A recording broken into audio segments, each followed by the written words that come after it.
Gautama went to every known master. Gautam उस समय के हर मशहूर गुरु के पास गए। उनकी बौद्धिक क्षमता और ज्ञान पाने की लालसा इतनी तीव्र थी कि जो चीज समझने में बाकी लोगों को सालों लग जाते थे वो कुछ हफ्तों में ही सीख लेते थे।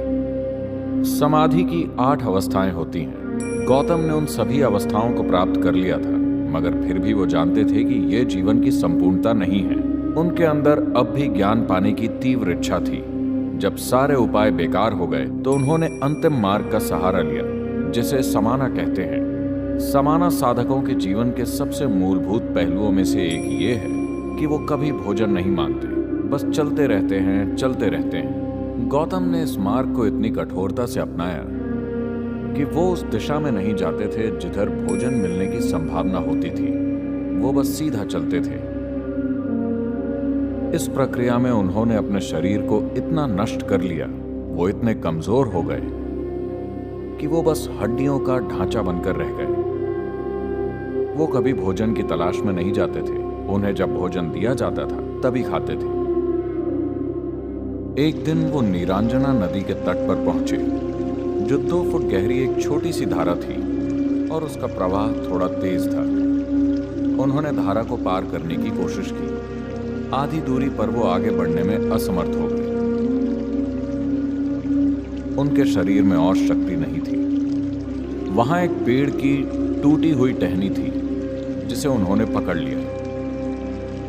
पता नहीं वो कितनी देर तक वहां खड़े रहे। शारीरिक कमजोरी की वजह से उन्हें वो समय बहुत लंबा लगा होगा। वो कुछ मिनटों का समय भी हो सकता है या कुछ घंटे भी, मगर उनके अनुभव में वो समय बहुत लंबा था। वो बस वहीं अटके रहे।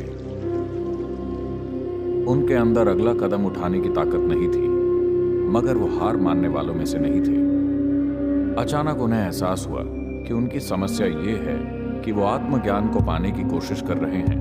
वो आत्मज्ञान को खुद के साथ घटित होने नहीं दे रहे, वो उसे प्राप्त करने की कोशिश कर रहे हैं। वो एक असीम अनंत आयाम को पाने की कोशिश कर रहे हैं। फिर वो शून्य हो गए। अचानक उनके अंदर नदी पार करने के लिए कुछ कदम आगे बढ़ाने की ताकत आ गई। वो जाकर उस बोधि वृक्ष के नीचे बैठ गए। वहां बैठकर उन्होंने निश्चय किया, मैं यहीं बैठूंगा, या तो मैं आत्मज्ञान प्राप्त कर लूंगा या यहीं प्राण त्याग दूंगा। मैं यहां से नहीं उठूंगा। और वो बैठ गए। पूर्णिमा का चंद्र उग रहा था और उन्होंने परम ज्ञान प्राप्त किया और परमानंद की अवस्था में वहां बैठे रहे।